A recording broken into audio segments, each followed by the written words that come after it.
अस्सलामुअलैकुम, आप देख रहे हैं Geo Pakistan. Everybody welcome to Geo Pakistan. और आज हम पूरे मुल्क को कहेंगे जश्न आज़ादी मुबारक। Happy independence day, happy independence day, happy birthday to Pakistan. बच्चों हुसैन को समझाने के लिए ना ये हुमा ने मुझे आइडिया दिया है कि तुम कहो कि जनाब आज हम किस बात की सेलिब्रेशन कर रहे हैं। आज हम पाकिस्तान की सालगिरह मना रहे हैं। And also this happens to be the diamond jubilee anniversary of Pakistan, जिसका मतलब है कि 75 ईयर्स ऑफ एग्जिस्टेंस। तो इसका एक लेवल ही कुछ और होता है। अगर आप वैसे भी देखें ना कि डिफरेंट डिग्रीज ऑफ सेलिब्रेशंस होती हैं, तो this is a very special one. और लेकिन इसके साथ साथ हम ये भी कहेंगे कि इसमें आपने इसको एंजॉय करने में, इसको सेलिब्रेट करने में एहतियात ज़रूर रखना है, because Covid is very much here. Is very much there. होते हुए हम ये सेलिब्रेशन और इस अज़्म के साथ हम मनाएंगे कि जनाब अगले साल इंशाल्लाह ये वबा और हमारी कंट्रीब्यूशन से ही वबा जो है ये ख़त्म हो सकती है। और इसके लिए हम क्या कर सकते हैं, हम ये नेशनल सर्विस करेंगे कि अगर हम अपने आप को वैक्सीनेट करवाएं, अगर हम मास्क पहने, अगर हम एहतियात करें, तो हम ये मुल्क की खिदमत करेंगे, कौम की खिदमत करेंगे। You know times have been tough and still the times are tough. बहुत से मसाइल हैं, महंगाई है, सब कुछ है, परेशानियां हैं, लेकिन इन सब परेशानियों को बालाए ताक रखते हुए जब भी पाकिस्तान की बात आती है, जब भी हम अपने मुल्क, अपने वतन से मोहब्बत के इजहार का जिक्र करते हैं, तो सब पाकिस्तानी ऐसे ही हो जाते हैं जैसे एक लड़ी में मोती पिरो दिए हों। आपने पूरी शायराना ही बात कर दी है, मेरा ख्याल है लिख के लाए हुए थे आप। वैसे you know when we talk about Pakistan, these things come to your mind. ये अल्फाज आप सोच के नहीं अदा करते, ये दिल की बात होती है, क्योंकि पाकिस्तान और पाकिस्तान से मोहब्बत दिलों में बसती है। Absolutely, so true and so right. तो लिहाजा जी आज हमने आपके लिए बहुत ही स्पेशल शो जो है वो आज के दिन के हवाले से हमने तैयार किया, because we have brought a bunch of super inspirational people, young people with us. Studio में भी हैं और वैसे भी हम उनसे बात करेंगे जिस जिस शहर से हमें ज्वाइन कर रहे हैं। तो जी स्टार्ट हमने बहुत ही एक एक्स्ट्रा स्पेशल पर्सन से करनी है, जिनसे खुद हमारा मुलाकात करने को बहुत दिल चाहता है। और मुलाकात हमारी एज सच नहीं हुई भी है, वीडियो लिंक के जरिए बात करते हैं, क्योंकि ज़्यादातर ये रहते हैं पहाड़ों में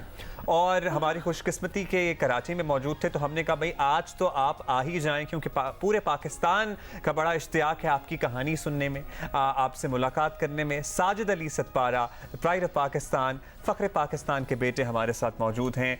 कैसे हैं आप Sajid? Welcome to Geo Pakistan, welcome to Karachi. आपको यहाँ समंदर के पास आके कैसा लग रहा है सबसे पहले? जी आज मैं फर्स्ट विजिट है मेरा कराची का ना, तो कराची और रोशनियों का शहर भी कहते हैं। और मेरा भाई इधर पढ़ता था, जो मेरा छोटा भाई है, तो उसने बहुत सी कहानियाँ कही थी मुझसे कराची के बारे में। तो आज इधर आकर भी दिल्ली एक सुकून सा लगता है कराची में ना। ज़बरदस्त ज़बरदस्त। आपसे मिलके हमें इतनी खुशी है, क्योंकि माशाल्लाह आपके बारे में तो हम जानते हैं, आपसे एक दो बार बात भी हुई है, फिर आप अब तक 2 बार K2 भी सर कर चुके हैं, फिर आपके वालिद साहब तो एक लेजेंड स्टेटस जो है वो कर चुके हैं। मुझे बताएं कि ये एक इंसान ऑब्वियसली वो करना वो चाहता है जो उनके वालिद कर रहे होते हैं। डॉक्टर के बच्चे डॉक्टर बनते हैं, आर्म्ड फोर्सेस में हो, तो फिर आपका भी दिल चाहता है, नहीं भी करना चाहता, कभी कभार नहीं भी दिल चाहता, लेकिन आपका वाला तो बड़ा मुश्किल काम है। तो लिहाजा अगर वालिद आपके माउंटेनियर और माशाल्लाह क्या उनका नाम है, तो आपको पता था कि आपने भी यही करना है? जी शुरू में तो मेरा इस फील्ड की तरफ इंटरेस्ट नहीं था, लेकिन मैट्रिक के बाद जब वालिद अक्सर जो माउंटेन के बारे में कहते थे कि इस तरह की कहानियाँ करते थे, और हमारा एरिया भी एक माउंटेनियस रीजन है, दुनिया के जो 5 बुलंद तरीन पहाड़ जो K2, broad peak, G1, G2 और नंगा पर्वत थे। तो बस वालिद के नक्शे कदम पर चलते हुए मैंने भी सोचा कि यार क्यों ना हमारे मुल्क का जो परचम है पाकिस्तान का, जो दुनिया की जो बुलंद वाला मकाम है, उन पर लहराऊं। तो पहली चोटी किस उम्र में सर की थी और पहला पहाड़ कौन सा था? 20 साल की उम्र में K2 को सबमिट किया था, और वर्ल्ड यंगेस्ट क्लाइंबर था जिसने उस वक्त जो K2 को सबमिट किया था। आप तो शहरोज हैं, आप तो शहरोज हैं, लेकिन आपने 20 साल की उम्र में और अब आपने दूसरी मर्तबा K2 सबमिट किया। तो बंदा कहता है ना, स्टार्ट करता है किसी छोटे पहाड़ से, पहाड़ी से। हम तो शिमला पहाड़ी हमारी ना वहाँ तक ही हमारा शिमला पहाड़ी है छोटी सी, ठीक है, या यहाँ हिल पार्क में भी कुछ पहाड़ियाँ हैं। आपने पहला पहाड़ ही क्या K2 सर किया था? जी वालिद से मैंने वो पहले डिस्कस करते थे हम माउंटेन्स के बारे में ना, तो उसने कहा कि one of the hardest mountains में से एक नेपाल का एक माउंटेन था और पाकिस्तान का एक माउंटेन था। तो वालिद ने मुझे सजेस्ट किया था कि आप पहले स्टार्ट में जो इजी माउंटेन्स है जो उनको क्लाइंब करें। तो मैंने कहा कि बाबा मैं जो हार्डेस्ट है उसी पे ही क्लाइंब करना चाहता हूँ। तो इसके साथ इस ख्वाहिश का इजहार किया तो वालिद ने मुझे K2 पे ले गए। मतलब अली सतपारा साहब के बेटे हैं, कोई छोटी मोटी चीज़ तो इन्होंने करनी नहीं है ना, तो स्टार्ट ही करना है, तो बिग स्टेप से स्टार्ट करना है। एक इंसान का एक टेम्परामेंट होता है, एक मेंटल स्टेट भी होती है। देखिए बहुत से लोग हैं जो समझते हैं और सही भी समझते हैं टू अ सेंस कि बड़ा मुश्किल है, हाइट है, सांस के इश्यूज हैं, ऑक्सीजन का, मतलब चैलेंजिंग ये चीज़ होती है। लेकिन इंसान के अंदर वो क्या चीज़ें होनी चाहिए कि वो इस चैलेंज को भी फेस कर सके? जी, क्लाइंबिंग के बारे में जो one of the hardest work in the world कहते हैं हम ना, दुनिया का एक मुश्किल तरीन काम है। इसका आपका जो मेंटली आपकी हदें पार करनी होती है, फिजिकली आपको बहुत स्ट्रॉन्ग होना पड़ता है। लेकिन इसमें जो स्पेशली हम तो जीबी एरियाज़ के हैं, तो माउंटेन में हमारी जो बोर्न हुई पैदा हुए हैं, तो नेचुरली हैं कुछ सलाहियतें हमारे अंदर हैं, क्योंकि लंग्स और उनमें ना तो हम आदी होते हैं। लेकिन इसके साथ साथ ही प्रैक्टिस की ज़रूरत होती है इसमें ना। माउंटेन में जाना पड़ता है आपको, फिर उसके साथ साथ आपको 6000 और 7000 के माउंटेन्स क्लाइंब करने पड़ते हैं। फिर उसके बाद स्टेप बाय स्टेप आप 8000 जो हाई माउंटेन्स हैं उनकी तरफ आते हैं। अब अगर आपने तो माशाल्लाह पहला स्टेप ही इतना बड़ा ले लिया और उसके बाद यू नेवर लुक बैक। अब ज़रा हम उस जर्नी की तरफ आते हैं जो आपने अभी रिसेंटली दूसरी मरतबा K2 सबमिट किया, और ये आपका सर्च ऑपरेशन भी था। और इंटरेस्टिंग बात ये कि इनका इरादा नहीं था इस मरतबा K2 सर करने का, ये सिर्फ अपने वालिद का जसद खाकी ढूंढने के लिए जा रहे थे। तो सोचा तो जाहिर है आपने होगा ही कि जनाब कुछ तो करना है। इतने रेस्क्यू ऑपरेशन, सर्च ऑपरेशन भी गए हैं, कितनी हाइट पे जाके आपको कुछ आसार नज़र आना शुरू हुए?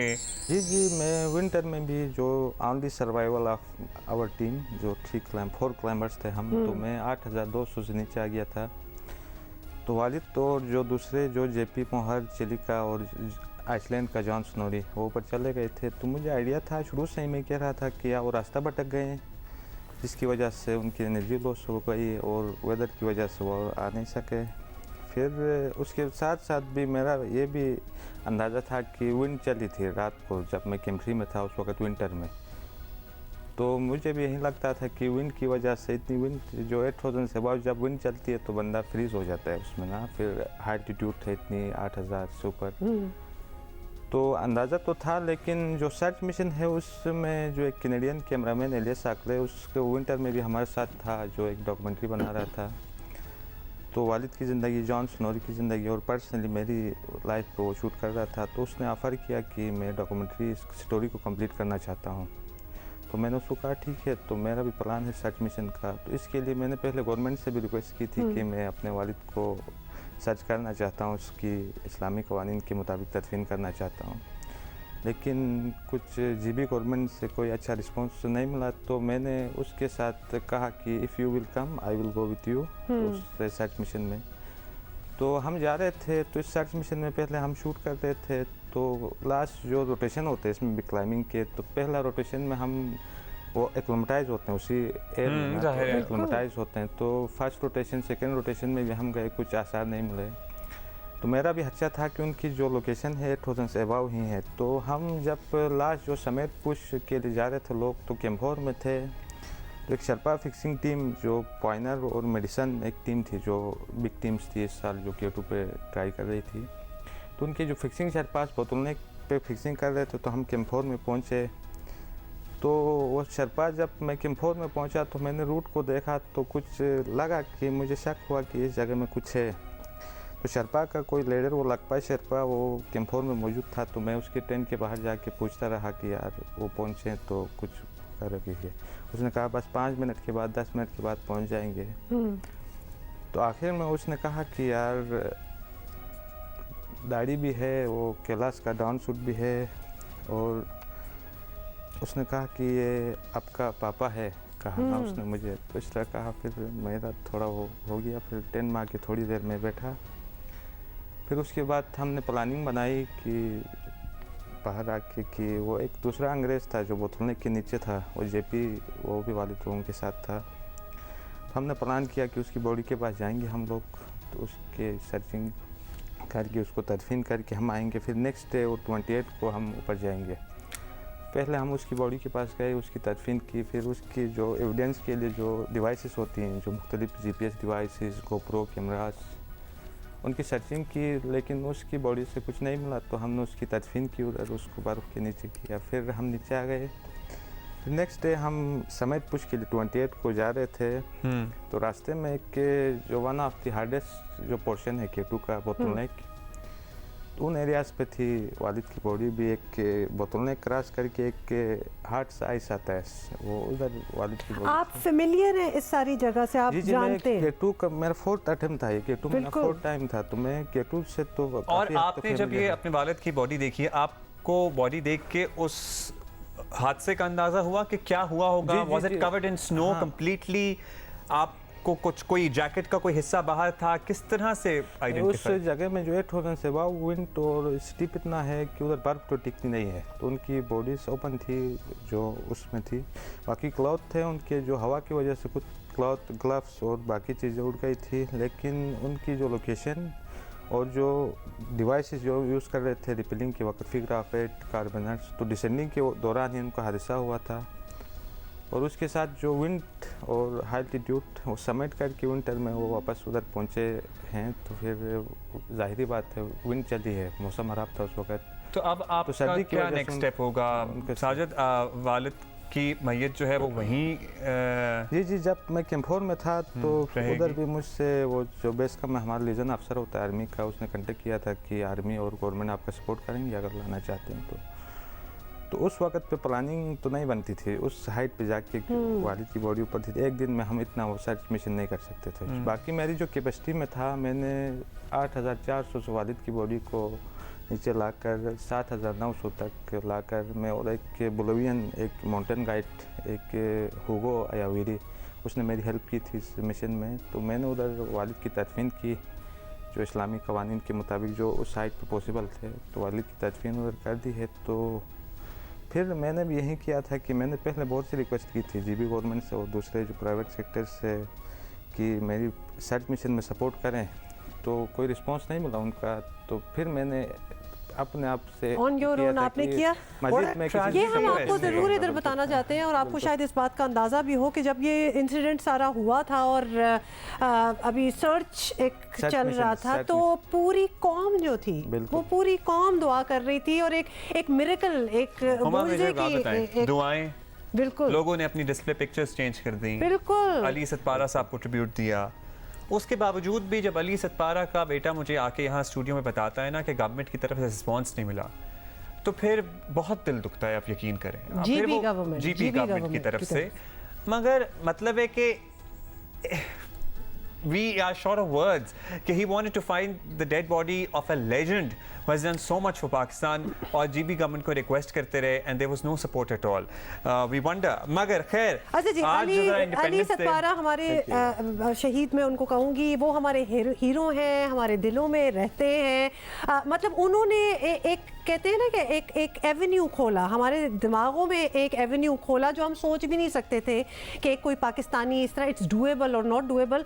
तो उनका तो ऐसा आना जाना लगा रहता था समिट पे और पीक पे कि उनको देख के लगता था कि ये बहुत ही ईजी है, लेकिन वो एक और किस्म के शख्स थे, उनके लिए तो शायद करना आसान होगा, हम तो सोच ही सकते हैं। और साजिद, अब आप हैं जो आगे उनकी वो जो लेगेसी है क्या वो लेके चल रहे K2 हैं। भी सर कर लिया, अब क्या विंटर में कोई एक्सपीडिशन का इरादा है आने वाला? इंशाल्लाह अभी जो विंटर में भी सारे माउंटेन क्लाइम हो चुके हैं वर्ल्ड के, जो हाईएस्ट ओनली K2 रहता था जो अनक्लाइम था विंटर में, तो हमारा मिशन था, तो बदकिस्मती से ये हादसा हो गया।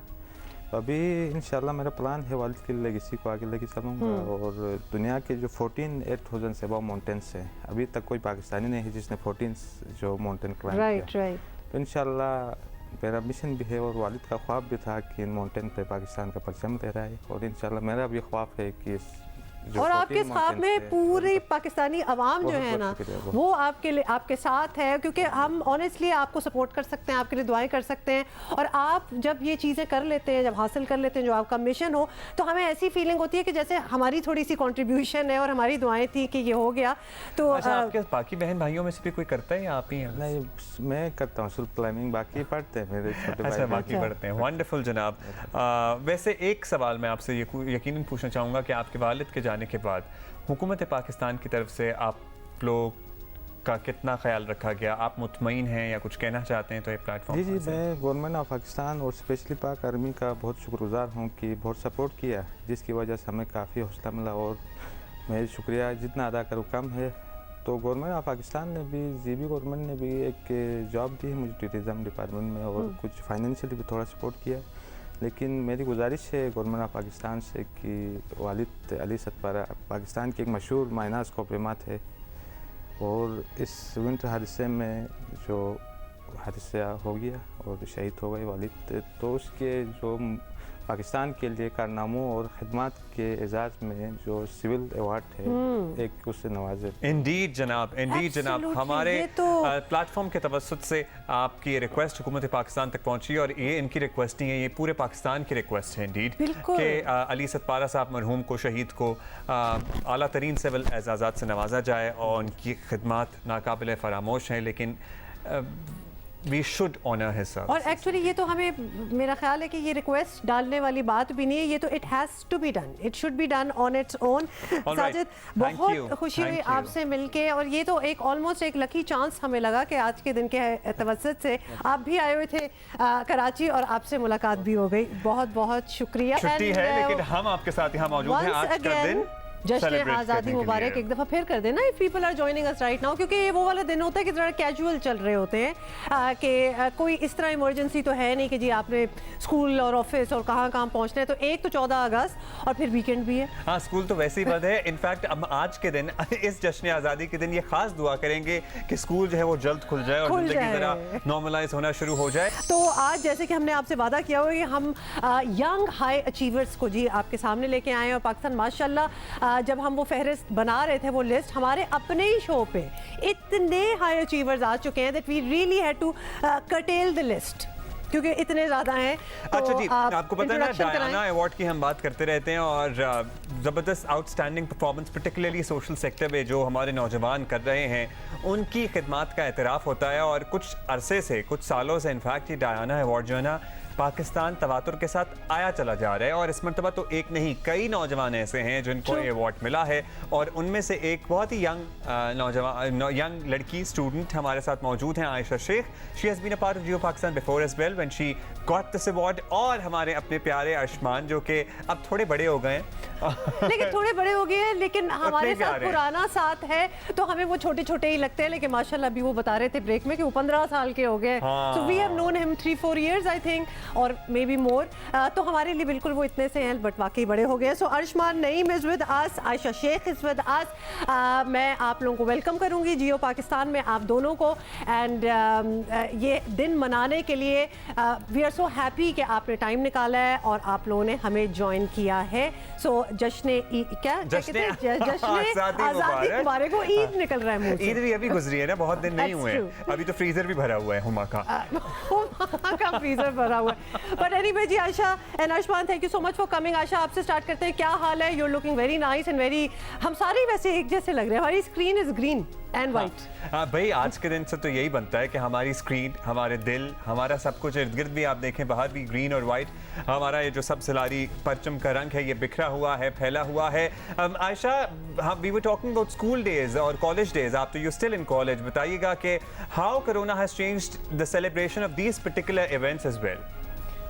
कोरोना ने, सबसे पहले बहुत शुक्रिया मुझे बुलाने के लिए। पाकिस्तान का जो दिन है, इंडिपेंडेंस डे है, इस पे आपने मुझे इनवाइट किया and I feel really happy. ये डे मेरे लिए बहुत ज़्यादा इम्पोर्टेंस रखता है और जब हम स्कूल्स में होते हैं, कॉलेजेस में होते हैं तो उसको एक नए तरीके से मनाया जाता है। आपके साथ आप लोग होते हैं, आपके स्टूडेंट्स होते हैं, आपके टीचर्स जो आपको पढ़ा रहे होते हैं वो होते हैं और इतने सारे आपके साथ लोग होते हैं। आपका जो ये दिन है 14 अगस्त का, ये एक डिफरेंटली सेलिब्रेट किया जाता है। आप आजकल तो आसमान से भी पूछेंगे वो पैक मिल जाता है ना बनी बनाई झंडियों का, लेकिन लिटरली बचपन में हम वो खुली झंडियां लाते थे जो अलग होती थी, फिर वो रस्सी किसी जगह बांधते थे सहन में या छत पर किसी भी जगह और वो आटे की लई बना के वो झंडियां खुद उसके ऊपर चिपकाते थे। Do it yourself, do it DIY था सारा। सो आसमान, आई एम श्योर आपको तो पता नहीं होगा लेकिन आपने वैसे झंडा लगाया घर पे, सजाया घर? नहीं, अभी मुझे सारा पता है क्योंकि जब 14 अगस्त आती है तो बाबा जो है ना मेरे, वो खुद यानी सारा काम करते हैं। वो कहते हैं कि यानी ग्लू श्लू का कोई फ़ायदा नहीं है, आप इस तरह लगाएं। तो उस तरह जो है हम यानी तारे वगैरह लगाते हैं, फिर हम वो झंडियाँ उस पर लगाते हैं, तो सारा पता है मुझे। वंडरफुल। तो आप हमें क्या सुनाएंगे, क्या तैयारी है आपकी, कौन कौन सा मिली नगमा आपने इस साल हमारे लिए तैयार किया? मैंने आज काफ़ी तैयार किए हैं, ठीक शुरू है, कर तो देते हैं सबसे पहले already मैंने किया है वतन की मिट्टी गवाह रहना। बस यहीं से शुरू करते ये मुझे हैं बहुत पसंद है, और वन ऑफ माय दिल- फेवरेट्स। वतन की मिट्टी से शुरू करते हैं। और दिल दिल पाकिस्तान पे भी आप जा रहे थे, वो तो बहुत ही हमारा अल्टीमेट फेवरेट है, उस पर भी आ जाएंगे, लेकिन वतन की मिट्टी से स्टार्ट करते हैं। वतन की मिट्टी गवाह रहना, गवाह रहना, वतन की मिट्टी अजीम है तू, अजीम तर हम बना रहे हैं, गवाह रहना, वतन की मिट्टी गवाह रहना, गवाह रहना, तेरे मुगन्नी की हर सदा में तेरी ही खुशबू महक रही है, हर एक सुर में हर एक लय में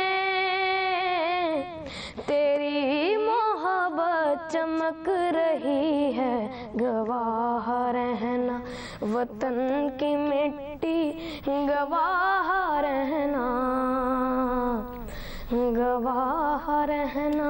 इतनी खूबसूरत आवाज़ है आयुष्मान आपकी। आपको और पता है इतने- वैसे किसने गाया ये गाना? आपने सुना ही होगा, आई एम श्योर, रिहर्सल करते हुए। नहीं, मैंने सुना है। ऑब्वियसली जब मैं किसी भी सॉन्ग को सुनता हूँ तो ओरिजिनल मैं पहले सुनता हूँ। सो नैयरा नूर साहिबा Of course. की रेंडिशन भी क्या खूबसूरत और उन्होंने लेकिन आयुष्मान आपकी अदायगी आवाज़ की है इस माशाल्लाह गाने की। बहुत ही प्यारी है और बड़े दिल से आप गाते हैं। और जब जब आप हमारे शो पे आए हैं और आपने किसी कोई भी ओकेजन हो आपने गाया है, तो वो एक माहौल सा जो होता है ना, उसका एसेंस निकल आता है। So that is beautiful. अब आयशा, इतनी एक्सपेक्टेशंस होती हैं, एक तो यूथ से वैसी एक्सपेक्टेशंस हैं कि कुछ बेहतरी आएगी, कोई प्रोग्रेसिव बातें होंगी और दिमाग खुला होगा, तो वो हमारे माशाल्लाह यंगस्टर्स का होगा। और फिर आप जैसे यंग लोग जो अवार्ड भी ले लेते हैं इस किस्म के, जहां आपकी सर्विसेज को रिकग्नाइज किया जा रहा हो फ्रॉम एन अदर कंट्री, किसी और मुल्क से, तो दैट इज़ कमेंडेबल। अब क्या प्लान्स क्या हैं, क्योंकि जब इतना अचीव कर लिया हो, बेशक आपको शायद थोड़ा लग रहा हो, ज़्यादा लग रहा हो, लेकिन we are talking about it on this public forum, तो एक्सपेक्टेशंस लोगों की भी ज़्यादा होती हैं, आपकी अपने से भी ज़्यादा एक्सपेक्टेशंस होंगी कि भाई मैंने यहाँ रुकना नहीं है, बहुत कुछ आगे करना है और ख़ासतौर पे पाकिस्तान के लिए आगे करना है। सो करना क्या है? बहुत कुछ करना है, स्पेशली जब जैसे कि आपने कहा कि लोगों की एक्सपेक्टेशंस बढ़ जाती हैं, तो हमारा जो दिल है वो भी करता है कि हम कभी भी लोगों को डिसअपॉइंट ना करें। तो मेरा पाकिस्तान से, अपनी धरती से, अपनी मिट्टी से ये वादा है कि जब जब पाकिस्तान को मेरी ज़रूरत होगी, मैं सबसे आगे खड़ी होंगी। आयशा क्या बनना चाहती हैं बड़े होके, वो तो हम जानेंगे, लेकिन अरशमान आपके क्या प्लान्स हैं? अब तो माशाल्लाह यू आर टीनेजर, ये गुलकारी और ये ऑल ऑफ 15 ईयर्स, तो 15 साल ये सब के हो कुछ तो गए। चलता रहेगा, लेकिन आपने क्या सोचा है, क्या करना है आगे जाके? मैंने सोचा कि I would like to be a doctor, wonderful. लेकिन अगर यानी इसमें और आगे निकल गए तो फिर इसमें भी आगे रहेंगे, लेकिन फर्स्ट प्रायोरिटी हमारी स्टडी है। इंडीड होनी भी चाहिए। अच्छा, और first ये भी priority। मुझे आपकी बात अच्छी लगी है, आप बरकरार हो अपने इस पे, बिकॉज हमने कुछ अर्सा पहले भी जब तब आपसे भी ये पूछी डॉक्टर थी, ही आप बनना तब भी चाहते थे। डॉक्टर बनना चाहते थे और पढ़ाई की इम्पोर्टेंस तब भी आपको बड़ी अच्छी तरह पता थी। और अच्छा जी, एक माशाल्लाह और मिली नगमा अरशमान ने तैयार किया है, अब क्या सुनाओगे? ये वतन तुम्हारा है। हाँ हाँ, चलें जी, ये वतन तुम्हारा है। ओके। ये वतन ब्यूटीफुल, माशाल्लाह। आपकी आवाज को साज की जरूरत नहीं है। वैसे एक बात बताऊं, इंस्ट्रूमेंट्स की ना, म्यूजिक की आपको जरूरत नहीं होती। जब आप गाते हैं तो उसी में इतना मजा आता है कि बस You have a very made musical our day, voice. by Even the when way. you speak to us, you have very musical, एक मेलोडी है आपके। आयशा क्या ख्याल है, अच्छा गाते हैं ना? बहुत बेहतरीन। आयशा, आप गाती वेरी हैं? नाइस। नहीं, मेरा आवाज़ बहुत बुरा है। बड़ी अच्छी है। खैर, आपके माशाल्लाह और इतनी अचीवमेंट्स और पॉजिटिव्स हैं कि इट्स ओके अगर आपको लगता है अच्छा आपकी जी, आवाज़ अचीवमेंट्स और पॉजिटिविटी की बात हो रही है तो Talha Talib is going to be with us after this very short break. Olympian Talha Talib, no अब सिर्फ तलहा तालिब नहीं, हम कह सकते हैं Olympian Talha Talib is going to जश्न आज़ादी मुबारक। By the way diamond jubilee celebration ये होनी चाहिए। Diamond jubilee is 75 years of Pakistan existence, और जब ऐसा माइलस्टोन भी हो ना, जब आपका फिगर भी इस किस्म का आ जाए, वरना 71 72 वैसे तो हमारे लिए सारे ही अच्छे होते हैं, लेकिन 75 with the diamond jubilee going with it, तो फिर वो वैसे हु रिमेंबर्स और भी हमने ज़्यादा। जब गोल्डन जुबली बनाई थी तो बड़ी ग्रैंड सेलिब्रेशन थी उसकी भी, आई स्टिल रिमेंबर, और हमने घरों पे दिए भी जलाए थे। वैसे 75th को भी इसी तरह सेलिब्रेट करना चाहिए। आयशा शेख हमारे साथ हैं, अर्शमान नईम हमारे साथ हैं, साजिद सतपारा शुरू में हमारे साथ थे, और अभी हमें कौन ज्वाइन कर रहा है? तलहा तालिब, ओलंपियन तलहा तालिब हमें ज्वाइन कर चुके हैं, और बड़े ही कम रिसोर्सेज के बावजूद इन्होंने पाकिस्तान को बड़ी ज़बरदस्त तरीके से रिप्रेजेंट किया ओलंपिक्स में। Absolutely. और होपफुली के अगला जो ओलंपिक्स होगा उसमें एक मेडल भी हमारे नाम हमारे ओलंपियंस लेके आएंगे। लेकिन जनाब we are very already very proud of Talha and Arshad as well. So Talha, सबसे पहले तो बेहतरीन परफॉर्मेंस पर एक बार फिर आपको मुबारकबाद। ये बता दीजिएगा कि मुकाबले के लिए आप टोक्यो में थे, आपने बहुत मेहनत की, लेकिन ज़ाहिर है दीगर जो ममालिक के खिलाड़ी हैं वो बहुत लंबी बड़ी प्रोफेशनल ट्रेनिंग के बाद आते हैं। क्या बेसिक फ़र्क आपने महसूस किया? हमारे यहाँ क्या चीज़ नहीं है जो होनी चाहिए? उनके जो ट्रेनिंग कैंप्स होते हैं वो सारा साल जारी रहते हैं, तो हमारा पिछले 3 साल से कोई ट्रेनिंग कैंप नहीं था लगा। इसकी वजह ये थी कि वहाँ पे जो पाकिस्तान स्पोर्ट्स बोर्ड है वहाँ पे परमानेंट डायरेक्टर जनरल मौजूद नहीं थे। तो मैं एक स्कूल में ट्रेनिंग करता था, जितने मैंने ओलंपिक्स के लिए क्वालिफिकेशन है उनके लिए वो एक स्कूल से ट्रेनिंग करके, तो बाकी मैंने क्वालिफाई किया ओलंपिक्स के लिए। तो एक स्कूल में ट्रेनिंग करके मैं जाता था, उधर कंपटीशन खेलता था, पाकिस्तान के लिए मेडल भी हासिल करता था। अच्छा, ऑब्वियसली हमारी एक क्यूरियोसिटी भी है तलहा आपके हवाले से कि इतने आगे तक आप पहुंच गए, तो आपने शुरू कब किया होगा? क्योंकि वेट लिफ्टिंग यकीनन एक मेहनत तलब स्पोर्ट है, तो आपके ख्याल में किस उम्र में बच्चों को इस खेल की तरफ आना चाहिए? और ये हम इसलिए भी पूछ रहे हैं क्योंकि आपने खुद ने वेट लिफ्टिंग की तरफ आप कब आए थे और किसके कहने पे आए थे? इन्फ्लुएंस कौन था? हाँ, स्टोरी चाहिए हमें। मैंने 8 साल की उम्र में अपनी वेट लिफ्टिंग का आगाज़ किया था। मेरे वालिद साहब का वेट लिफ्टर पावर लिफ्टर थे, उन्होंने मुझे इस फील्ड में शामिल कर लिया। 2011 में मैंने पहला अपना नेशनल अंडर 14 चैम्पियनशिप का कंपटीशन खेला, तो मुझे मैंने वहाँ पे गोल्ड मेडल हासिल किया। तो आहिस्ता आहिस्ता फिर वक्त के साथ साथ मेरा भी शौक बढ़ता गया। मैं पाकिस्तान को मुख्तलिफ ममालिक में रिप्रेजेंट कर चुका हूँ, पाकिस्तान के लिए बेशुमार मेडल हासिल कर चुका हूँ। आप प्लीज़ ये बताइएगा कि हमारे मुल्क में आपको पता ही है सबसे फेवरेट खेल, ऑल्दो हमारा नेशनल स्पोर्ट हॉकी है, लेकिन क्रिकेट सबसे ज़्यादा मकबूल है। टोक्यो ओलंपिक्स के बाद आपकी परफॉर्मेंस हो गई, अरशद नदीम की परफॉर्मेंस हो गई, नेज़ाबाजी, वेट लिफ्टिंग, इन स्पोर्ट्स की तरफ भी आपको लगता है कि आप लोगों की वजह से अब आवाम की तवज्जो है या आएगी, और हुकूमत और मुतल्लिका इदारों को इन खेलों पर भी ज़रा कॉन्सन्ट्रेट करना चाहिए? मैं ये समझता हूँ कि सिर्फ इन 2 गेम्स को या और जितनी नोटिस में है गवर्नमेंट पे, बाकी जितनी भी खेलें हैं इन सब के ट्रेनिंग कैंप्स लगाए जाएं, हर शहर में अकेडमी बनाई जाए जहाँ पे मुख्तलिफ स्पोर्ट्स हों, पूरा अरीना एक बना हो, अच्छी फैसिलिटीज़ हों, अच्छे ये सपोर्ट करें गवर्नमेंट ऑफ पाकिस्तान, अच्छी से अच्छी इनको सपोर्ट करें, तो डाइट वगैरह और जो सप्लीमेंट्स का खर्च आता है वो भी उठाएं। तो मेरा इंशाल्लाह मुझे यही उम्मीद है कि आने वाले वक्तों में पाकिस्तान की स्पोर्ट्स और बेहतर हो सकती है। अच्छा, एक और चीज़ तलहा जो हम आपसे पूछना चाहते हैं, क्योंकि आपको पता है कि ये वाले ओलंपिक्स तो 1 साल आगे ही हो गए कोविड की वजह से, तो अब 2024 में 3 साल बाद पेरिस जो है वो ओलंपिक्स की मेज़बानी करेगा। तो आपके पास 3 साल हैं, आपको क्या सहूलियात जो है वो दरकार हैं, ट्रेनिंग, डाइट, इस किस्म की जो चीज़ें वगैरह होती हैं, तो इस हवाले से क्या चीज़ें आपकी रिक्वायरमेंट है ताकि मेडल जो है वो अब हमारे हाथ से ना निकले? इंशाल्लाह मुझे उम्मीद है कि आप सब जिस तरह सपोर्ट कर रहे हैं, तो जिस तरह पाकिस्तानी कौम ने मेरे से उम्मीद लगाई है, तो उनकी उम्मीदों पे इंशाल्लाह मैं पूरा उतरूँगा, दिन रात मेहनत करूँगा, और जो मेरे पास इक्विपमेंट है वो भी इंशाल्लाह मुझे उम्मीद है कि स्पोर्ट्स बोर्ड या गवर्नमेंट ऑफ पाकिस्तान मुझे प्रोवाइड करेगी, एक अच्छा प्लेटफॉर्म मुझे देगी जिधर मैं अपनी ट्रेनिंग को जारी रख सकूँ। और उम्मीद है इंशाल्लाह 2024 में पाकिस्तान के लिए गोल्ड मेडल हासिल करूंगा। इंशाल्लाह इंशाल्लाह आपकी मेहनत और आपको उम्मीद है और हमारी दुआएं आपके साथ हैं। तलहा, लास्टली पाकिस्तानियों ने आपको बहुत प्यार दिया है, आपका जिस तरह इस्तकबाल किया गया और बेपनाह प्यार निछावर के बाद इंसान खुद भी सोचता है ना कि मुल्क को भी कुछ दे। आपके क्या इरादे हैं? अभी तो you have to achieve so much, लेकिन एक लॉन्ग रन प्लान होता है ना, लॉन्ग टर्म प्लान, क्या करना चाहते हैं पाकिस्तान के लिए आप? जी इंशाल्लाह मेरी यही उम्मीद है कि जिस तरह इन्होंने मुझे प्यार दिया, इनके लिए जो यूथ है स्पेशली जो बच्चे हैं, इनके लिए मैं इस वक्त मोटिवेशन बनाऊँ। कि हर कोई कह रहा है कि हम भी वेट उठाएंगे, मैं भी वेट उठाऊंगा, ओलंपिक्स में जाऊंगा। तो मेरी यही ख्वाहिश होगी कि आने वाले वक्तों में मैं अच्छी परफॉर्मेंस दे के साथ अपनी कोचिंग भी स्टार्ट करूं और जो मैंने सीखा है वो दूसरों को भी सिखाऊं और इंशाल्लाह उम्मीद है कि वो भी पाकिस्तान का नाम रोशन करेंगे। ज़बरदस्त। तलहा, आपसे बात करके ही इतना हम इंस्पायर हुए कि क्या जज्बा इतना ज़बरदस्त स्ट्रॉन्ग है। हमारे साथ आयशा बैठी हैं, अर्शमान भी हमें ज्वाइन वहाँ से कर चुके हैं। अर्शमान, क्विकली बेटा बताओ, आपने इस दौरान पढ़ाई तो अपनी की साथ साथ, लेकिन आपने गाना सीखा या फिर किसी से ट्रेनिंग ली या खुद ही यूट्यूब से ही रिहर्सल का सिलसिला जारी है? नहीं, मैंने सीखा अभी किसी से नहीं है।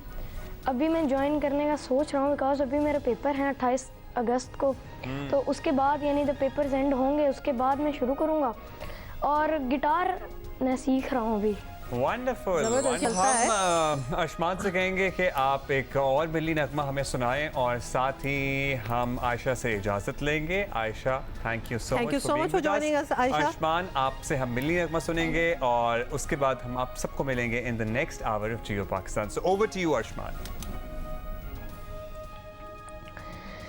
सोहनी धरती अल्लाह रखे कदम कदम आबाद, कदम कदम आबाद तुझे, कदम कदम आबाद। सोहनी धरती अल्लाह रखे तेरा हर एक जर्रा हमको अपनी जान से प्यारा, तेरे दम से शान हमारी, तुझसे नाम हमारा। जब तक है ये दुनिया बाकी हम देखें आजाद, हम देखें आजाद तुझे, हम देखें आजाद। सोहनी धरती अल्लाह रखे। जीते रहो, खुश रहो, गाते रहो, जबरदस्त, वंडरफुल। ये बड़ी स्पेशल एक ट्रांसमिशन है आप लोगों के लिए आज के दिन के हवाले से, तो आपको जश्न आज़ादी मुबारक भी कहेंगे और ख़ास तौर पे पाकिस्तान की डायमंड जुबली जो है एनिवर्सरी, उस पर एक स्पेशल मुबारकबाद देंगे। और बहुत से हाई अचीविंग यंग पाकिस्तानी से हमने बात की है in the last hour also, मिली नगमे भी हुए हैं और हुए सबसे इंटरेस्टिंग सेगमेंट तो रहा है हमारा साजिद अली सतपारा साहब से गुफ्तगू करने का, उनके वालिद की यादें भी ताज़ा की और वो सारा सफ़र उनसे पूछा जिस तरह उन्होंने अपने वालिद और पाकिस्तान के हीरो अली सतपारा साहब की बॉडी को रिकवर किया। लेकिन कुछ और भी लोग हैं। वैसे साजिद ने तो 20 साल की उम्र में पहली दफ़ा K2 सर किया था, कोई सोच भी नहीं सकता था कि इनका रिकॉर्ड कोई तोड़ देगा। लेकिन पहाड़ों से एक नौजवान नहीं निकला, मैदानों से एक नौजवान निकला जिसने ये रिकॉर्ड तोड़ दिया। शहरोज काशिफ ने ये रिकॉर्ड तोड़ दिया and something that we could not even imagine. तो शहरोज खुद 19 साल के थे जब उन्होंने ये रिकॉर्ड तोड़ा और शहरोज आज हमारे मेहमान हैं। उनसे हम पहले भी काफ़ी गप्पे लगा चुके हैं, लेकिन आज के दिन के हवाले से तो हम चाहते थे कि यंग अचीवर्स हैं हमारे साथ हैं और जिन्होंने आगे बहुत कुछ और अचीव करना है। So Shahroz is with us, thank you so much and जश्न आज़ादी मुबारक शहरोज आपको भी। अब ये सवाल बहुत ही इम्पोर्टेंट भी है और हम बड़े क्यूरियस हैं कि आप तो बिलोंग भी नहीं करते किसी पहाड़ी इलाके को, या फिर एक होते हैं ना किसी मिट्टी की इसमें है वजह कि हम पहाड़ों पे चल पड़े। आप तो यू आर फ्रॉम लाहौर, तो लाहौर में तो पहाड़ भी नहीं होते, कौन सी शिमला पहाड़ी का आपने जिक्र किया था, तो ये शौक कैसे हो गया शहरोज आपको?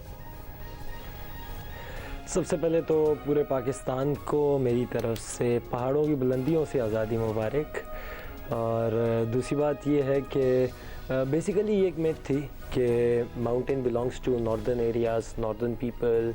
तो मेरा मानना ये है कि कोई भी स्पेसिफ़िक चीज़ पाकिस्तान की किसी स्पेसिफ़िक एरिया के लोगों से बिलोंग नहीं करती। ये पूरे पाकिस्तान का हिस्सा है, तो पूरे पाकिस्तान का हक है, पूरे पाकिस्तान का खून दौड़ता है उस चीज़ में। तो मैं भी इसी तरह एक मैदानी इलाकों से ताल्लुक़ रखने वाला, लाहौर से मेरा ताल्लुक़ था, धर्मपुरा से अब हम शिफ्ट कर गए। तो 11 साल की उम्र से जो है वो ट्रैकिंग से स्टार्ट लिया मैंने। ट्रैकिंग से स्टार्ट लिया और ग्रेजुअली स्टेप बाय स्टेप करते करते मैंने 17 साल की उम्र में ब्रॉड पीक को सर किया। ब्रॉड पीक दुनिया की 12वीं और पाकिस्तान की चौथी बुलंद तरीन चोटी है, और उसके बाद द ब्रॉड बॉय का टाइटल दिया गया मुझे, जो कि दुनिया का सबसे कम उम्र तरीन कोई पे मैं अभी तक हूँ मैं, जिसने ब्रॉड पीक को सर किया। उसके बाद अगले साल एवरेस्ट को सर किया, और ठीक उसी के ही 2 महीने के बाद मैंने K2 को सर किया। तो ये एक आलमी रिकॉर्ड है कि first youngest to climb both peaks in the world, जो हाईएस्ट हैं, और youngest to climb K2 as well. We are so proud of you, I'm sure. कि प्लीज जी बताएं। एक और ये बात ये भी है कि आई वॉज विदाउट हाईपोटर। मेरे पास मेरा हाईपोटर वहाँ बीमार होकर चला गया था, तो I was carrying 20 kg that time. हाँ जी, और हमने आपके वालिद से भी, जब आपने सर किया था K2, हमने आपके वालिद साहब से भी बात की थी, एंड सर्टनली इसमें उनका तो हौसला है ही, और आपकी वालदा का भी स्पेशली हौसला है, लेकिन आपकी भी बड़ी हिम्मत है। Sharoz, you know, a teenager इतना भी बहादुर नहीं होता इंसान के हर चीज़ को अबूर करता चला जाए। बहुत छोटी उम्र होती है, particularly if you talk about 17 year old, और ये पहाड़ जो कि बड़े किलर माउंटेन्स भी हैं सॉर्ट ऑफ, रास्ते में एट टाइम्स लोग बताते हैं कि जनाब डेड बॉडीज़ तक आपको इंटैक्ट नज़र आती हैं। आपका ये पैशन इतना ज़्यादा है कि उस सारे डर को अबूर कर गया और आप ये करते चले गए।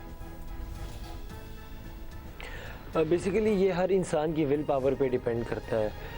तो मेरी भी विल पावर थी, मैं डिटर्मिन्ड था, मैं पैशनेट था इस चीज़ के लिए। अल्हम्दुलिल्लाह फ़िज़िकल फ़िटनेस भी अच्छी है। तो एक एथलीट का सबसे मेन चीज़ यही होती है कि वो फिज़िकली फ़िट होना चाहिए, और डिसीजन मेकिंग भी था मैं माउंटेन पे।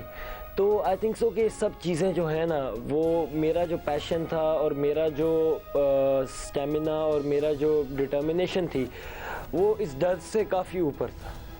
बिल्कुल ज़बरदस्त किस्म की आपकी कहानी है। आपके वालिद से हमने कुछ अरसा पहले जब बात की थी, और हमने उनसे पूछा, ये बल्कि आपसे भी हम बातें करेंगे, तो हमने पूछा ये शौक़ आपके बेटे को आया कहाँ से? तो उन्होंने बताया जी हमारी एक ऑफिस की एक गैदरिंग थी जब हम पहाड़ों में चले गए, और आप शायद गालिबन 11 साल के थे, और उसके बाद जिस तरह कहते हैं ना कि बच्चा हाथ से निकल गया, क्योंकि लिटरली उसके बाद तो आपने दुनिया में ना जो चोटी आपको नज़र आई कि आपको लगा कि जी कोई पाकिस्तानी इधर नहीं चढ़ा होगा, तो आप वहाँ पहुँच गए। तो ये हाथ से निकलने वाली बात हमें अपने यंगस्टर्स की अच्छी लगती है, और ये आपको हमने आज दावत भी इसलिए दी है ताकि हम ये मैसेज जो है वो ज़रूर यू नो पुट अक्रॉस कर सकें to the youngsters in Pakistan कि अगर आप कुछ करना चाहते हैं ना, तो मतलब ज़रूर करें, और हट के कोई चीज़ ढूंढें करें, और फिर फोकस डाल के 100% अपना 110% अपना डाल के करें। एंड देन अब मैं आगे पूछ लूं, अगर आपने मोटिवेट कर दिया है सारे नौजवानों को, तो फिर फिरोज से पूछने कि भाई अब माशाल्लाह इतना सब कुछ कर लिया है, you the youngest to submit K2, Mount Everest, Broad Peak, आगे क्या इरादा है? मतलब है कि माउंटेनियरिंग पैशन तो है, लेकिन आगे प्रोफेशनली क्या करना है, या यही आपका प्रोफेशन होगी? पैशन तो है ही, क्या आप ज़रा बताएं फ्यूचर प्लान्स अपने। मैंने इसको अपना प्रोफेशन बनाया है। बहुत सारे लोग एजुकेशन के बारे में पूछते हैं, स्टडीज़ के बारे में पूछते हैं। तो बेसिकली माउंटेनियरिंग के अंदर मुझे जो है वो मैं सीख रहा हूँ, इसकी टेक्निकल चीज़ें सीख रहा हूँ, काफ़ी ज़्यादा मुझे आती भी हैं। तो आई थिंक सो कि यही मेरी एजुकेशन है। एजुकेशन सिर्फ वो नहीं है कि आप फिज़िक्स, मैथ, साइंस पढ़ें। तो दूसरी बात यह है कि I want to make it as my profession, और दुनिया में 14 बुलंद तरीन चोटियाँ हैं जो कि इंशाल्लाह मैं सर करूँगा within 3 years। I want to be the youngest in the world to summit all the 14 peaks. And we have no doubt that you will be able to do that because half of them तो you have already more than half. जिससे हमने बात की है ये it's a very expensive sport. Hobby हो, शौक हो, स्पोर्ट हो, जिस तरह भी जिस एंगल से भी आप देखना चाहें इट्स वेरी एक्सपेंसिव, रिस्की तो है ही है, फिर इक्विपमेंट कितना महंगा है, बड़ी सपोर्ट चाहिए, अब शायद स्पॉन्सर्स भी चाहिए हो, शायद हुकूमती सपोर्ट भी चाहिए हो, आप किस तरह मैनेज करते हैं? And I am asking you because other aspiring you know mountaineers जो ये करना चाहते हैं उनको ज़रा अच्छी क्लियर पिक्चर मिलनी चाहिए ऑफ हाउ इट इज़। सबसे पहली बात तो ये है कि no doubt it's a very expensive sports. Everest तक तो पॉकेट से किया, कुछ स्पॉन्सर्स नहीं था, कोई वो नहीं था। K2 पे मुझे स्पॉन्सर्स मिले कुछ कंपनीज की तरफ से, और अब हुकूमत ने भी जो है वो 10 लाख देने का ऐलान किया। तो आई थिंक सो कि ऐसी ही चीज़ें ग्रो अप करती हैं। कभी कभार आप कुछ पाने के लिए कुछ होना पड़ता है, तो आपको जो है वो कम से कम अपने पैशन के लिए जो है वो इतना तो करना पड़ेगा। देखिए विल पावर होती है, अगर इंसान मजबूर होता है ना तो इंसान चोरी भी कर लेता है। तो इसको मजबूरी बना लें, अपनी विल पावर को अपनी मजबूरी बना लें, अपने पैशन को अपनी मजबूरी बना लें। मैं तो हमेशा ये कहता हूँ। अच्छा, अब आपके जो छोटे भाई हैं या आपके कज़न्स हैं या आपके दोस्त हैं, you such a young boy, वो आपसे इंस्पायर्ड हैं या आपको कहते हैं कि यार तुम तो बिल्कुल ही डिफरेंट हो, तुम किस तरफ चल पड़े हो? इस उम्र में तो लोग यूनिवर्सिटी डिसाइड कर रहे होते हैं, कुछ करियर बनाने का सोच रहे होते हैं, and you are already there, people are interviewing you. मेरे जो घर वाले, आपको तो पता है घर की मुर्गी दाल बराबर, तो बस घर में हमें बड़ी अच्छी तरह पता है वैसे। हाँ, दादी भी कहती हैं कि कभी पढ़ लिया कर लिया कर, तो वो आपको पता है ज़रा एमी मजाक चलता रहता है थोड़ा बहुत। तो असल हौसला ना वैसे शरोज का तो है, मैं कहता हूँ शरोज का अम्मी का बड़ा हौसला है जी, आपकी वालदा का बड़ा हौसला है, सपोर्ट बहुत करते हैं, सपोर्ट करती हैं। मगर वो क्या एक एक माँ को डर रहता ही है अपने बच्चों को लेके, कंसर्न अबाउट, एक वालिद को भी कंसर्न होता है लेकिन माँ ज़रा ज़्यादा जज्बाती होती है। तो आपकी वालदा ने आपसे कभी कंसर्न जाहिर किया कि शरोज़ ये बड़ा रिस्की काम है, ये क्या कर रहे हो तुम? मेरे ख्याल से मेरी अम्मा मेरे अब्बा जी से ज़्यादा स्ट्रॉन्ग होंगी। वंडरफुल। तो how surprising and very nice. मेरे अब्बा जी का ये है कि वो कहते हैं हमेशा कि रिस्क ना लो, ये ना करो। अम्मा दुआएं करती रहती हैं, दादी भी मेरी इधर हैं, नानू भी इधर ही हैं, तो यू नो लाइक एक बड़ी प्यारी फैमिली है मेरी, और बस सब मिलके ही दुआएं करते हैं, बड़ा अच्छे तरीके से वेलकम करते हैं, माशाल्लाह माशाल्लाह, बड़ी इज्जत करते हैं। Shahroz you are blessed, I must say कि इतने सपोर्टिव आपके सारी फैमिली है। Finally I want to know कि आपकी इतनी अचीवमेंट्स हैं, यू आर सो यंग, आपकी फीमेल फैन फॉलोइंग बढ़ी है आपकी इतनी अचीवमेंट्स के बाद? कोई और दोस्तियाँ, आपको पता है अदाकार यंग आते हैं, एक्टर्स, उनकी तो फीमेल फॉलोइंग होती है, millions of people follow them even on social media. तो आपकी सोशल मीडिया स्टैट्स भी कुछ चेंज हुए हैं आपको इस अदर वजह से? इनबॉक्स में ज़्यादा लड़कियों के मैसेज आ रहे हैं, पूछ रही हैं बेसिकली। अच्छा ठीक है, तो हाँ जी आते हैं, नो डाउट लोग आते हैं, बड़ा प्यार करते हैं लोग, और ख़ास तौर पे लड़कियों के भी मैसेजेस आते हैं, लड़कों के भी आते हैं, तो ठीक है, मतलब ये सब चलता है, आपको तो पता ही है। अच्छा बेसिकली, अच्छा हमें तो इतना नहीं पता, लगता है आपको ज़्यादा पता है, क्योंकि देखिए यहाँ हमारा भाई अब्दुल्ला बैठा है, अब्दुल्ला एक सेल्फी लेता है ना तो बड़ी कमेंट्स आते हैं, बड़ा कुछ, और माशाल्लाह आप तो दुनिया की चोटियों पे जाके अपनी तस्वीरें लेके आगे शायद सोशल मीडिया पे लगाते नहीं, होंगे, तो we are imagining the response. Very long way to go, और हम आपको देखना चाहते हैं, आपको भी देखना चाहते हैं, साजिद सतपारा को भी देखना चाहते हैं कि दुनिया की जो 14 बुलंद तरीन चोटियाँ हैं, आप वहाँ पर पाकिस्तान का परचम लहराएं। गुड लक टू यू, जीते रहिए, बहुत सारी दुआएं और आपके बहुत लिए। बहुत शुक्रिया कि आज आपने हमें ज्वाइन किया, बल्कि मैं तो कहूँगी 75th happy birthday. And thank you for sending us such cute pictures जो आप अपनी हमें ये ग्रीन और वाइट कपड़ों में भेज रहे हैं ना।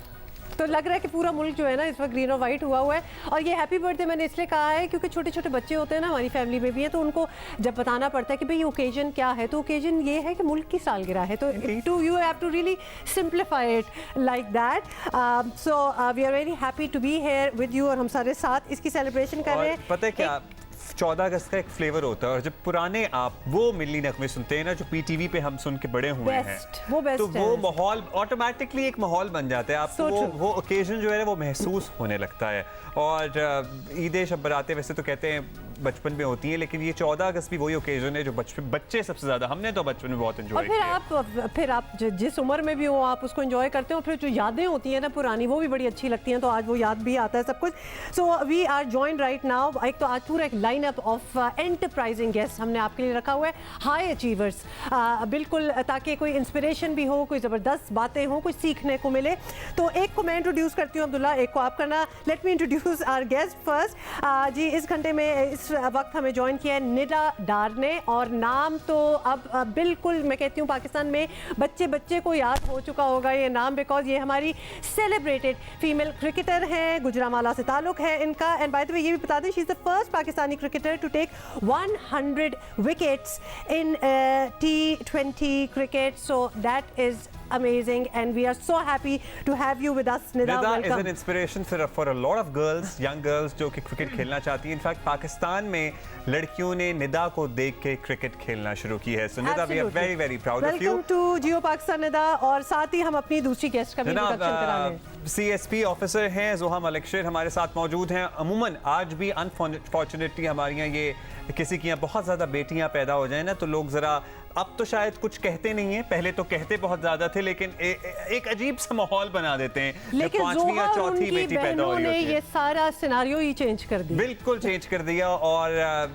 वही लोग जो पहले तो लिटरली लोग अफसोस करते थे ना जब पांचवी छठी बेटी होती थी, my mother still tells me, वही लोग आज इनके वालिद को मुबारकबाद देते हैं, क्योंकि माशाल्लाह ये 5 बहनें हैं, पांचों काबिल अफसर हैं, पांचों CSS क्वालिफायर हैं, पांचों ने CSS का मुकाबले का इम्तिहान पास करके अपने वालिदैन, अपने ख़ानदान और पूरे पाकिस्तान को ये बता दिया कि लड़का लड़की कुछ नहीं होती, बस काबिलियत is the thing which matters. ज़बरदस्त। अच्छा, कॉन्वर्सेशन शुरू करेंगे निदा आपसे, क्योंकि निदा सवाल एक बड़ा ज़बरदस्त बनता है इस पे जी, कहानियाँ लिखी गई हैं, मूवीज़ बनी है कि जब आप कहीं ऐसी जगह से ताल्लुक़ रखते हो, जैसे कि हम अब पूरे मुल्क को ही बीच में ले आएंगे जहाँ लड़कियाँ, cricket has never been associated with लड़कियाँ, और फिर आप जैसी एक लड़की निकलती है जो कि सारे रूल्स को जी बिल्कुल डिफाई करती है, ख़त्म कर देती है, और वो इतनी आगे जाती है। इन अ शॉर्ट फॉर्म ज़रा बताइए कि ये जज्बा कहाँ से आता है, और ये जर्नी कैसा? ये जर्नी भी पूछेंगे, लेकिन सबसे पहले तो ये जज्बा कि मैं करूंगी, बेशक किसी ने ना किया हो, मैं तो करूंगी। अस्सलाम वालेकुम। पहले तो सबको मेरी तरफ से जश्न आज़ादी मुबारक, और कोशिश यही है कि इस दफ़ा भी हम अच्छे से ये मनाएं। हम पाकिस्तान की जो बर्थडे है वो बड़ा ज़बरदस्त आपने इसको एलेब्रेट भी किया, और मेरा ख्याल है आज भी हम वैसे ही जश्न आज़ादी मनाते हैं, पाकिस्तान की बर्थडे वैसे ही मनाते हैं, उसी तरह से जो हमेशा से बचपन से खुशी से हम मनाते थे। आपके सवाल का जवाब ये है कि यस, बहुत सारी लड़कियां ऐसी हैं जो अभी भी इसकी ख्वाहिश करती हैं क्रिकेटर बनना या कोई भी स्पोर्ट्स में आना, पर शुरू से लेकर अब तक, जब भी मेरा ख्याल है बचपन से लेकर अब तक मेरी एक ही ख्वाहिश रही है कि I want to become a hero of this country. और मेरा ख्याल है कि इसमें मेरे घर वालों ने बहुत ज़्यादा साथ दिया। मैंने इंस्पायर्ड भी किया होगा काफ़ी सारी लड़कियों को, लेकिन मुझे जिन लोगों ने इंस्पायर किया उसमें मेरे भाई हैं, मेरे घर वाले, मेरे अबू, और स्पेशली मेरे जितने फ्रेंड्स थे हमेशा उन्होंने मुझे सपोर्ट किया, और मेरी बहन ने हमेशा सपोर्ट किया। तो मेरी बहन कभी भी क्रिकेट नहीं खेलती थी, कभी ऐसी किसी गेम में नहीं थी, लेकिन हमेशा सपोर्ट किया, क्योंकि वो ख्वाहिश करते थे, मेरे स्पेशली अब्बू ख्वाहिश करते थे कि मेरी बेटी क्रिकेटर बने। तो मेरा ख्याल है कि जो मेरा जर्नी था उसमें उनका बहुत ज़्यादा साथ है, बहुत ज़्यादा हेल्प है। वो भी एक फर्स्ट क्लास क्रिकेटर रहे हुए हैं, लेकिन जो क्रिकेट का शौक़ था वो बेसिकली अपने सारे कज़न्स को और अपने भाइयों को खेलते हुए देखकर मुझे आया, और जज्बा ये था कि I want to become a hero.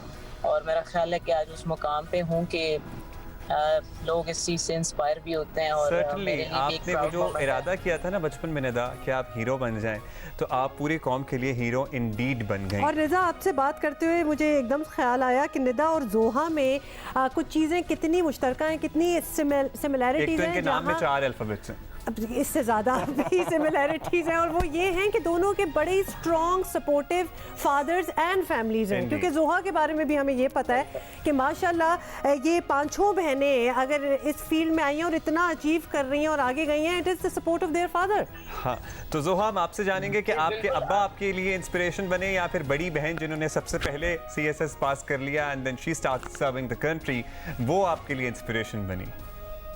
सबसे पहले तो वेरी हैप्पी इंडिपेंडेंस डे पूरे पाकिस्तान को, और दूसरा ये कि आई थिंक कि माय फादर, जो कि मेरी वालदा को भी बहुत इसका क्रेडिट जाता है डेफिनेटली, लेकिन क्योंकि हमारे माशरे में, सोसाइटी में अगर आप देखें तो फादर्स का रोल बड़ा वीक हमें नज़र आता है। और ख़ास तौर पे अगर ख़वातीन के लिहाज से देखा जाए तो वायलेंस है या कोई भी तशद्दुद अगर हो तो हम देखते हैं कि वो करीबी मेंबर्स ही होते हैं फैमिली के जो कि कर रहे होते हैं। तो इसलिए I think our story highlights हमारे फादर का role, and I think he was the inspiration behind that.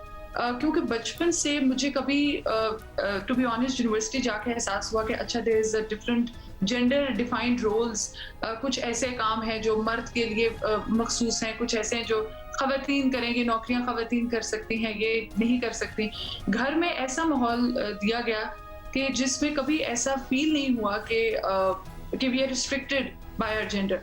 तो I think I would definitely give credit to my father for that. अच्छा जोहा, ये बड़ी ज़बरदस्त आपने बात भी की है, लेकिन एक और बात जो इससे ज़रा हट के लेकिन हम समझना चाहते हैं, व्हाई इज़ इट कि पाकिस्तान में एक सेंस है कि आप कुछ भी अचीव कर लें, कुछ भी बन लें, किसी भी फील्ड में चले जाएं, लेकिन जब CSS ऑफिसर आप बनते हैं ना तो उसकी पेरेंट्स को एक अजीबो-गरीब किस्म की खुशी होती है, मतलब वो एक प्राइड और होती है। And I can even give you my own example कि अब हमने भी जान मारी अपनी फील्ड में, कहीं ना कहीं तो हम पहुँच ही गए, लेकिन हमारे वालिदैन भी वो CSS पे अभी भी टिके हुए हैं। Not that we can do, बेटा पुत्र तू कर ही लेंदा, हाँ कर लेंदा तो बड़ी चंगी गल सी। तो मतलब ये वाली बात क्यों होती है, तो ये आप हमें बता सकती हैं कि क्या राज क्या है ये? देखिए आई थिंक इसमें भी एक बहुत खूबसूरती है, वो ये कि आई थिंक हमारे पेरेंट्स जो हैं, या अगर हमारी सोसाइटी को देखा जाए तो वो ऑनर करते हैं कि अगर कोई यंग बंदा is working as a government officer, या वो सरकार के लिए या अपनी स्टेट के लिए काम करे, या वो इतनी मुश्किल फील्ड में आए, इतने चैलेंजेस में आए, एक मुल्क जिसको हर तरफ से चैलेंजेस हैं, वो उनको देखते समझते हुए उस चैलेंजेस को फेस करने का जज्बा भी रखे, और फिर सरकार में वो गवर्नमेंट में जो है वो अपनी खिदमत दे। तो I think it's an honour, it's a badge of honour, और हम सारे इसमें बड़ा फख्र महसूस करते हैं। और मेरा ख्याल है कि अपने पेरेंट्स तो होते ही हैं, लेकिन मैंने बाकी भी लोग बड़े इंस्पायर्ड देखे, जो बाकी भी होते हैं वो भी अपने बच्चों को कह रहे होते हैं, या वो भी हमें देख के बड़ा इंस्पिरेशन हासिल कर रहे होते हैं कि they have clear the exam और वो अभी सर्विस में हैं। तो I think the logic behind is कि आई थिंक इट्स अगेन ये हमारे लिए एक बड़ी सेंस ऑफ प्राइड है and serving the nation. Indeed indeed. अच्छा Nida, I am very curious, बल्कि जोहा से भी पूछेंगे और आपसे भी, जब एक लड़की पाकिस्तान में एक लेवल पे पहुंच चुकी होती है, more challenging for Nida you being a sports person, तो फिर वो हर किस्म की बातें भी होती हैं, क्रिटिसिज्म भी होती है, और कभी कभार उन लोगों से भी क्रिटिसिज्म सुनना पड़ती है जिनको शायद आप लोग अप टू करते हो, जो खुद भी इस्टेब्लिश्ड हो, और फिर आपको पता है सोशल मीडिया ऐसी जगह है जहाँ बड़ी फेसलेस कमेंट्स भी आ जाते हैं। ऑलरेडी एक हाई प्रेशर जॉब में इस किस्म के प्रेशर को भी हैंडल करना, ये किस तरह होता है? क्या आप सोशल मीडिया देखती भी हैं? क्या कुछ खबरें नेगेटिव आपको पहुंच भी जाती हैं? क्या आप पे असर होता है और क्या फिर आप उनको नज़रअंदाज कर देती हैं? किस तरह डील करती हैं निदा आप? देखिए मेरा काम है क्रिकेट खेलना और गेम को देखना, और ऑब्वियसली हम जरूर मीडिया भी देखते हैं, क्रिटिसिज्म आपको होता है और मेरा ख्याल है वो आपकी पॉजिटिव होने के लिए होता है, उससे आपकी जो परफॉर्मेंस एनहांस होती है। मेरा ख्याल है कि अगर कोई गेम को लेके क्रिटिसाइज करे तो वी डोंट माइंड, क्योंकि वो हमारी अपनी इस्लाह के लिए होता है। अदरवाइज अगर कोई पर्सनल क्रिटिसाइज करे तो मेरा ख्याल है मैं इसको लेट इट गो कर देती हूँ, क्योंकि देखें मेरा काम गेम खेलना और मैं उस लेवल पे हूँ कि मैं अपनी अचीवमेंट्स को ज्यादा आगे रखती हूँ। यही फोकस चाहिए होता है। इंडीड, ये आप फोकस्ड हैं तो आप you are there way you are. अच्छा ज़ोहा, आपसे हम जानना चाहेंगे, यू द लास्ट वन माशाल्लाह इन योर सिस्टर्स जिन्होंने CSS किया, उसके बाद now you under training, you yet to join the service. क्या सोचा था, शुरू से सोच लिया था कि हाँ जी CSS ही करना है, या कोई और प्रोफेशन आप लोगों के जहन से कभी गुजरा नहीं कि भाई हाँ डॉक्टर भी बन सकते हैं, या इंजीनियर भी बन सकते हैं, या एंटरप्रेन्योर भी बन सकते हैं? ये क्या पूरे खानदान को इकट्ठा क्यों करना था CSS?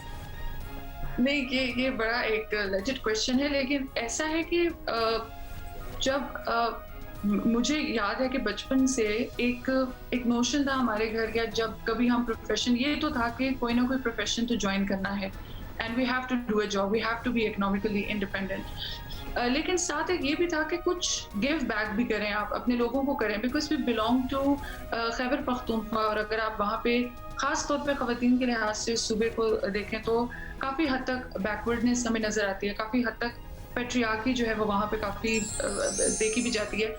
तो इसलिए वो एक गिव बैक करना जो एक ऑप्शन था कि हम पढ़ लिख रहे हैं, तो वो उस वजह से फिर इस फील्ड में आए, क्योंकि माशाल्लाह से पाकिस्तान में I am very happy to see कि अभी देखें स्पोर्ट्स में भी ख़वातीन हैं, जर्नलिज्म में भी आप देखें जर्नलिस्ट हैं ख़वातीन, बहुत अच्छा काम कर रही हैं।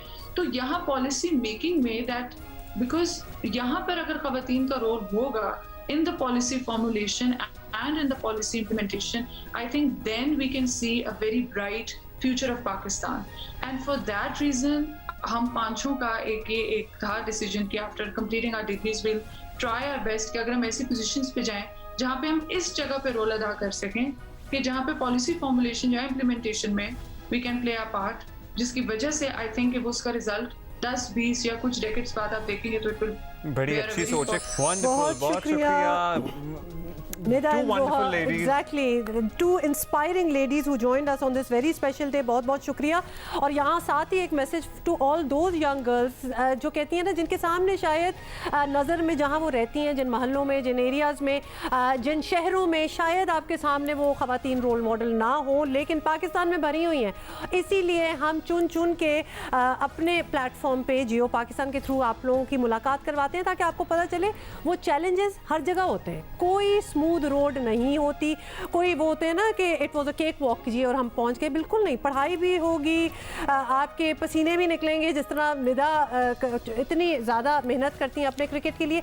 You have to do a lot, मतलब आपको काफ़ी कुछ करना पड़ता है टू गेट अहेड।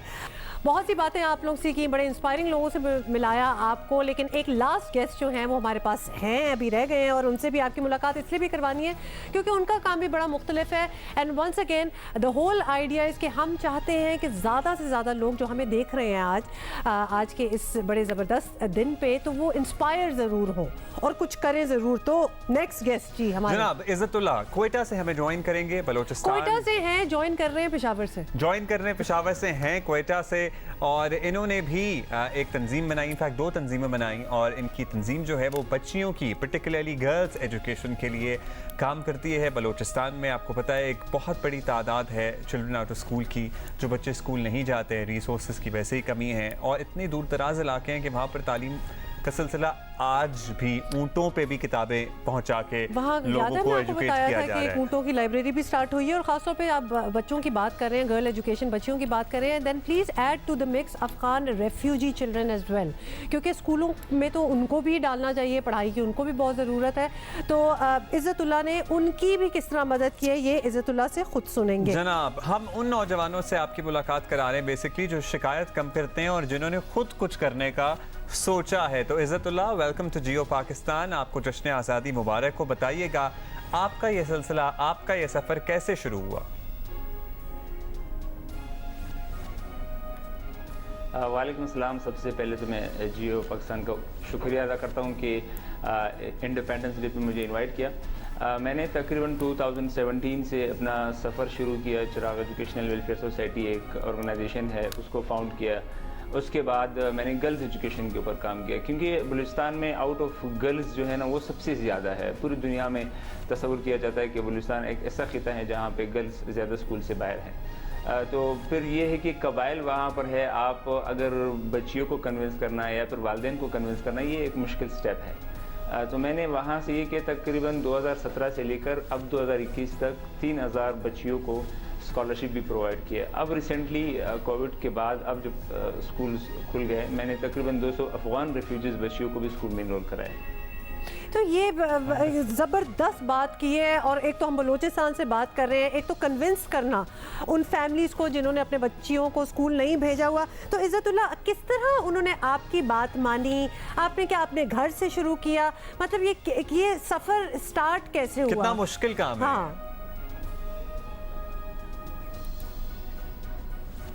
पहली बात तो ये है कि हाँ वाकई ये मुश्किल है कि उनके वालिदैन को कैसे आप मुतमईन करोगे कि हाँ बच्चियों ने बाहर से घर से बाहर निकलना है। सबसे जो बड़ा मेन मसला था वो ये था कि आप जब भी जाते थे वो कहते कि मिसाल आप बच्चियों के बारे में क्यों कह रहे हैं, लड़के हैं वो पढ़ें, बच्चियों के बारे में वो थोड़ा सा पेट्रियाटिक या फिर थोड़ा सा इस्लामिक पॉइंट ऑफ व्यू पे बोलते थे कि नहीं हमें पर्दे की ज़रूरत है, हम बच्चियाँ बाहर नहीं जा सकती, हालात ठीक नहीं है। तो वहाँ पे फिर मैंने उनको कन्विंस ये किया कि अगर आप एक बच्ची को पढ़ाओगे तो आप पूरा द होल नेशन को चेंज करोगे। अगर मिसाल एक माशरे में एक बच्ची पढ़ेगी तो अब माशरे में चेंज आ सकता है।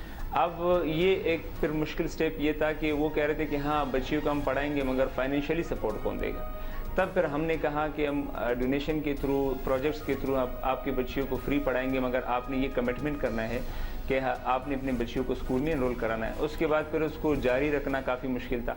फिर हमने कोशिश की कि तकरीबन क्लास मिडिल तक या मैट्रिक तक जितना हम कर सके हाफ स्पॉन्सरशिप स्कॉलरशिप पर या कंप्लीटली स्कॉलरशिप प्रोवाइड करके थोड़ी बहुत हम सपोर्ट करते थे, थोड़ी बहुत कम्युनिटी के लोग थे और उनके वालिदैन, तब भी ये सिलसिला जारी है। अच्छा इज़्ज़तुल्लाह, हम आपसे बहुत इंस्पायर हो रहे हैं क्योंकि जिन इलाकों में आप काम कर रहे हैं ना, जिस कल्चर में आप काम कर रहे हैं, ये काम ट्रिपल मुश्किल हो जाता है as compare to Lahore, Karachi या किसी और मुल्क के तो उन इलाकों में तो डेफिनेटली ज़्यादा हो जाता है। आपने क्या सोचा है आगे क्या करना है? और जाहिर है ये डोनेशंस इकट्ठी करना, लोगों को कन्विंस करना, ये बड़ा टास्क एंड हाफ है। आपको डायना अवार्ड भी मिला, उसके लिए आपको किसी ने नॉमिनेट किया होगा।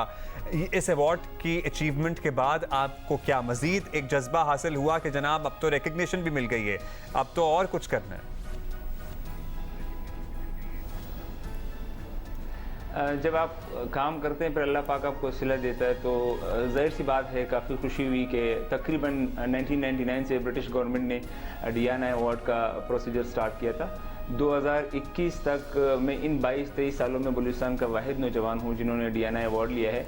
और अब मेरे जो गोल है वो बहुत काफ़ी वाज़े है। मैंने भी सोचा कि मेरे वालिद साहब 2010 में फ़ौत हो गए थे, तो मैंने कहा कि वालिद साहब के नाम पर एक लाइब्रेरी ट्रिब्यूट करूं। तो अब मैंने काम शुरू किया है digital Shaheed Haji Mohammadi digital library and research centre, क्योंकि पाकिस्तान में एक तो रिसर्च का कल्चर है या बुक कल्चर बिल्कुल ख़त्म हो चुका है। हमारे जो नौजवान हैं यूनिवर्सिटी कॉलेजेस के, ना वो रिसर्च की तरफ आते हैं ना वो किताब का शौक़ रखते हैं। तो अब इस कमी को महसूस करते हुए मैंने ये सोचा कि डिजिटल लाइब्रेरी हो जहाँ से बच्चे पढ़ें और रिसर्च को जो है ना अपना एक रास्ता बनाए। जो भी काम हो वो विद इन प्रूफ हो, वो रिसर्च करें। आजकल तो आपको पता है कि जो बंदे रिसर्च करते हैं यूनिवर्सिटी लेवल पे थीसिस करते हैं, मैं खुद यूनिवर्सिटी का स्टूडेंट हूँ, कॉपी पेस्ट और नेट वगैरह ये इस्तेमाल करते हैं। रिसर्च का कल्चर नहीं है, रिसर्च का कल्चर नहीं है। और तालीम से जब रिश्ता जुड़ेगा ना नौजवानों का, तो जो एक्सट्रीमिज्म हम देख रहे हैं या बिल्कुल ही इनटॉलरेंस एक देख रहे हैं, नौजवान एक दूसरे की बात तक बर्दाश्त नहीं कर पाते, वो भी शायद ओवरकम हो सके। इतनी खुशी हो रही है आपसे मिलके, और ख़ास तौर पे आप जितना कुछ कर चुके हैं, आपके आगे के इरादे, और ये जो आपने ये ठान लिए ना कि लाइब्रेरी का होना बहुत ज़रूरी है, डिजिटल लाइब्रेरी जिसका आप जिक्र कर रहे हैं, आप ये चीज़ें जो हैं बदल रहे हैं। इज़्ज़तुल्लाह बहुत बहुत शुक्रिया, आप हमारे शो पे आए हैं, थैंक यू सो मच। और उन तमाम मेहमानों का भी शुक्रिया जिन्होंने आज के हमारे प्रोग्राम में हमारे लिए वक्त निकाला। बड़ा अच्छा लगा इन लोगों से बात करके। कुछ हमने रोल मॉडल्स ऐसे ढूंढे थे, वैसे तो बहुत सारे लोग हैं जिनसे इंस्पिरेशन हासिल की जा सकती है, लेकिन ये नौजवान जो नुमायां हैं, हमने सोचा हम आपसे इनकी मुलाकात कराएं ताकि आने वाली नस्लें हमारी इनको देख सकें, इन जैसा बनने की ख्वाहिश कर सकें। और हमने भी बहुत कुछ सीखा। आई होप आपको भी मज़ा आया होगा। जश्न आज़ादी मनाइए इस अहद के साथ, इस अज़्म के साथ कि हम अपना किरदार अदा करेंगे। ये जो वबा इस मुल्क में आई हुई है इसको ख़त्म करना और एहतियात, क्योंकि अज़्म और ये सब कुछ तो है, जोश भी है, एहतियात बहुत ज़रूरी है, because that is the need of the hour right now. तो आप जो भी कर रहे हैं, बेशक आजकल तो आपको होता है ना मास्क पे भी झंडा बना होता है, तो बेशक आप उस किस्म का पहन लें, नाम आपके मुल्क का नाम भी लिखा होता है। हमने ओलंपिक्स में बड़े डिफरेंट किस्म के जो मास्क है ना वो झंडों के साथ देखे हैं, तो we are suggesting that for you. Thank you so much for joining us and once again ये पाकिस्तान की डायमंड जुबली सेलिब्रेशन है, तो इसकी खुशी तो और भी ज़्यादा है। 75 प्रोग्राम के आगाज में तो कहते ही हैं, इख्तिताम में भी कहेंगे कि जियो पाकिस्तान, जियो पाकिस्तान।